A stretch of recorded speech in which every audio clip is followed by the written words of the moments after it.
ہم نے سارے راستے اختیار کیے, ہم نے پرامن راستے سارے اختیار کر لیے, لیکن ہماری سنوائی نہیں ہوئی, اس لیے اب ہم لانگ مارچ کر رہے ہیں. ان کے الفاظ کیا ہیں ذرا سن لیں. عمران خان صاحب کو ناحق قید کیا ہوا ہے, ان کو سولیٹری کنفائنمنٹ میں قید تنہائی میں رکھا گیا ہے. اچھا, پھر ہمارے پاس راستے کون سے تھے؟ راستے یہ تھے جمہوری راستے کہ میں پرائم منسٹر سے بات کروں, جب وہ کہتا ہے کہ میں پوچھ کر بتاتا ہوں. پھر جو ہے میں اسمبلی, قومی اسمبلی جاؤں, وہاں پر اسپیکر مجھ سے ملے ہی نہ. پھر میرے پاس یہ راستہ ہے کہ میں اسلام آباد ہائی کورٹ سے اجازت لوں. 3 ججز نے اڈیالہ جیل کے سپرڈنٹ کو یہ حکم دیا کہ مطلب میری ملاقات ہو. اڈیالہ جیل کے سپرڈنٹ نے وہ حکم ردی کی ٹوکری میں پھینک دیا. جی احسن اقبال صاحب, یہ اتنا بڑا مسئلہ ہے, آپ بھی جیل میں رہے ہیں ان کے دور میں, تو عمران خان سے ملاقات نہ کروا کے آپ کو کیا حاصل ہو؟ دیکھیے, پہلی بات تو جو انہوں نے وزیر اعلیٰ صاحب کا احترام ہے, کیونکہ وہ ایک صوبے کے وزیر اعلیٰ ہیں, اور ہم نے کبھی فرق نہیں رکھا.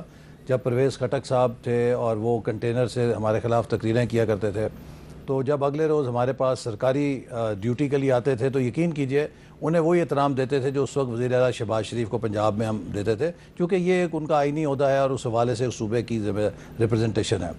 بات یہ کہ انہوں نے کہا ہے کہ عمران خان صاحب کو ناحق قید کر رکھا ہے. میں ریکارڈ کی درستگی کے لیے کہنا چاہتا ہوں کہ وہ ناحق قید نہیں ہے, نہ وہ سیاسی قیدی ہیں. وہ ایک فیصلہ ہے ان کے خلاف, عدالت نے ان کو ایک کیس میں سزا دی ہے, وہ سزا یافتہ قیدی ہیں. اچھا, اور وہ کیس بھی ایسا ہے کہ ایک وہ کیس ہوتا ہے کہ جس میں کوئی ایمبیگوٹی ہوتی ہے. دیکھیے, میں بڑے بڑے پی ٹی آئی کے لوگوں سے سوال کیا, اس کا جواب وہ نہیں دے سکتے کہ کیا یہ حقیقت نہیں ہے کہ برطانیہ نے 160 ملین غالباً 190 ملین پاؤنڈ وہ کانفسکیٹ کیا لندن میں. یہ ایک حقیقت ہے منی لانڈرنگ میں. کیا یہ حقیقت نہیں ہے کہ 190 ملین پاؤنڈ حکومت پاکستان کو لٹانا تھا اور انہوں نے واپس کیا, جو خزانے میں جانا چاہیے تھا نہیں گیا؟ کیا یہ حقیقت نہیں ہے کہ وہ 190 ملین پاؤنڈ ڈائیورٹ کر دیا گیا کہ اس اکاؤنٹ میں جو سپریم کورٹ میں کھلا تھا ان کے جرمانہ جمع کرانے کے لیے؟ تو جو پیسہ ان کا بلیک منی کانفسکیٹ ہوئی تھی لندن میں, اس کو وائٹ منی کر کے انہیں فائدہ پہنچایا گیا کہ وہ یہاں پر جمع کرا دیں. میں آپ کو حامد صاحب یہ دعوے سے کہہ سکتا ہوں کہ یہ جرم اگر امریکہ میں یا کسی مغربی جمہوریت میں کسی لیڈر نے کیا ہوتا, وہ ساری عمر کے لیے کسی کو منہ دکھانے کے قابل نہ رہتا. اور یہاں پر بڑے بڑے قانون دان آ کے اس کو ڈیفینڈ کرتے ہیں, مجھے افسوس ہوتا ہے. اور بلکہ میں تو یہ کہوں گا کہ ان کا فرض ہے کہ اپنے لیڈرشپ سے جا کے پوچھیں کہ آپ ہمیں کرپشن کے خلاف درس دیتے تھے, تو یہ آپ نے کیا حرکت کی ہے؟ کابینہ سے بھی نہیں پوچھا, کابینہ کو بھی خالی لفافہ دکھایا. اگر اس طرح آپ کابینہ میں فیصلے کریں گے, کیا پتہ آپ نے کشمیر کا سودا کیا ہوتا, کیا کیا ہوتا, اور اس کے اوپر 1-2 وزراء نے پوچھنے کی کوشش کی تو انہیں جھاڑ پہنچا دے دی. تو میرا مقصد ہے کہ ناحق قید والی بات نہیں ہے. ان کو ایک مقدمے میں سزا ہوئی ہے, اور ایک ایسے مقدمے میں سزا ہوئی ہے کہ جو بالکل black and white transparent white collar crime ہے. لیکن سزا یافتہ قیدی سے ملاقات کا حق تو نہیں چھینا جا سکتا. جی دیکھیے, وہ نہیں. اب سوال یہ ہوتا ہے کہ جب آپ اس ملاقات کو استعمال کرتے ہیں ملک میں انارکی پھیلانے کے لیے, ملک میں انتشار پھیلانے کے لیے, اور خان صاحب سے جب بھی ملاقات ہوتی ہے, کسی ملاقات کا کوئی ایک اکاؤنٹ نہیں آیا. ٹھیک ہے, ہر شخص نے اپنے مرضی کا بیان بنا کر خان صاحب کا نشر کیا ہے. کوئی کہتا ہے کہ جی بس اٹھ کھڑے ہو, بغاوت کر دو, کوئی کہتا ہے اس کو پہ جاؤ, کوئی کہتا ہے اس کو پہ جاؤ. میرا مقصد ہے کہ اس وقت پاکستان جن حالات کے اندر ہے, ہم ایک ایسی شخصیت کے جن کو سزا ہوئی ہے اس کے حوالے سے ملک کے اندر اگر ہم انتشار اور فساد کی سیاست کو فروغ دیں گے تو یہ تو فائدہ نہیں ہے. اور آپ کو میں ایک اور بڑی اہم چیز کہنا چاہتا ہوں کہ یہ جو ان کے لانگ مارچ کے حوالے سے, میں نے ابھی آپ نے کلپ چلایا, میں نے اس میں کہا انہیں قائل کریں گے. کیوں؟ دیکھیے, مارکہ حق میں جو پاکستان کو کامیابی ملی وہ اتنی فیصلہ کن تھی کہ اس نے ہندوستان کو پوری دنیا میں ہزیمت کا سامنا کروایا, اور ان کو بھی پتہ ہے کتنی مار پڑی, اور صدر ٹرمپ تک جہاز گنتے رہے. جب وہ ٹریڈیشنل وارفیئر میں مار کھا گئے تو اس ہزیمت سے نکلنے کے لیے انہوں نے پاکستان کے خلاف نان ٹریڈیشنل وارفیئر کے دروازے کھول دیے. دہشت گردی کی لہر آپ دیکھیں مارکہ حق کے بعد بڑھ گئی ہے. انہوں نے وہ تمام غیر روایتی محاذ کھولے ہیں جس سے وہ پاکستان کو اندرونی طور پہ ڈی سٹیبلائز کریں, اور جو ہمیں کامیابیاں مل رہی ہیں ان کامیابیوں کو دھندلا سکیں. ہمیں الحمدللہ اس کے بعد ایک امریکہ اور ایران کی جنگ میں بڑی سفارتی کامیابی ملی. پھر ہمارا سعودی ڈیفنس پیکٹ ہوا, اس کے اوپر اب سعودی عربیہ اور ترکیہ کے ساتھ ایک 3 ممالک کا ڈیفنس پیکٹ ہو گیا. یہ سب چیزیں پاکستان کا اس ریجن کے اندر بہت اونچا کر رہی ہیں.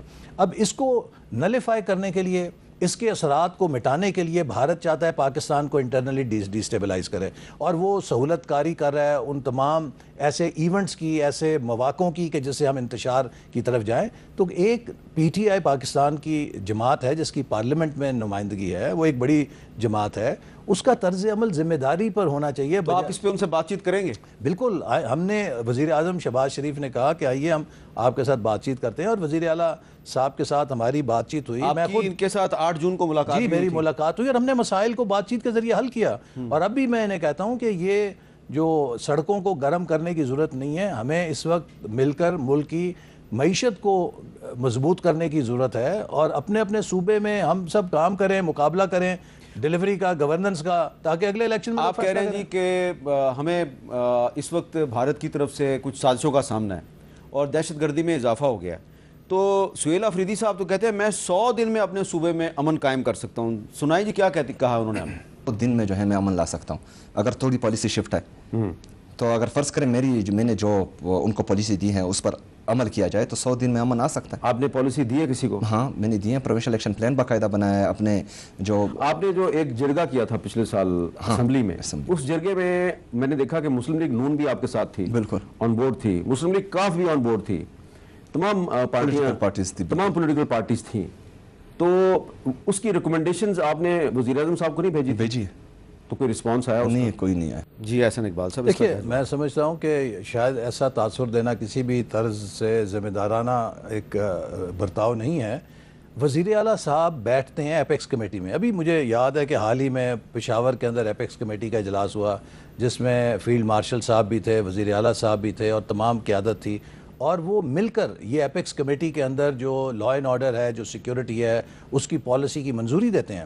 اس وقت جو کے پی کے اندر جو کچھ بھی پالیسی ہے، جو صوبائی حکومت کا دائرہ اختیار ہے، جو وہ خود اپنے دائرہ اختیار سے کر رہی ہے، یا جو وفاقی حکومت کے ادارے ان ایڈ آف کے پی گورنمنٹ کر رہے ہیں، اس کی منظوری کے پی گورنمنٹ کے تائید کے ساتھ ہے۔ یہ نہیں ہے کہ ہم کوئی یک طرفہ طور پہ وہاں پہ کام کر رہے ہیں، اور اس قسم کا تاثر پھیلانا کہ ریاست کے اندر اختلاف ہے کسی، دیکھیے دہشت گردی کے اوپر کوئی اختلاف نہیں ہے، ٹھیک ہے، نیشنل ایکشن پلان بہت واضح ہے، اور اس وقت جو عمل درآمد ہے وہ اسی نیشنل ایکشن پلان پر ہے جس پر سب جماعتوں کا اتفاق ہے۔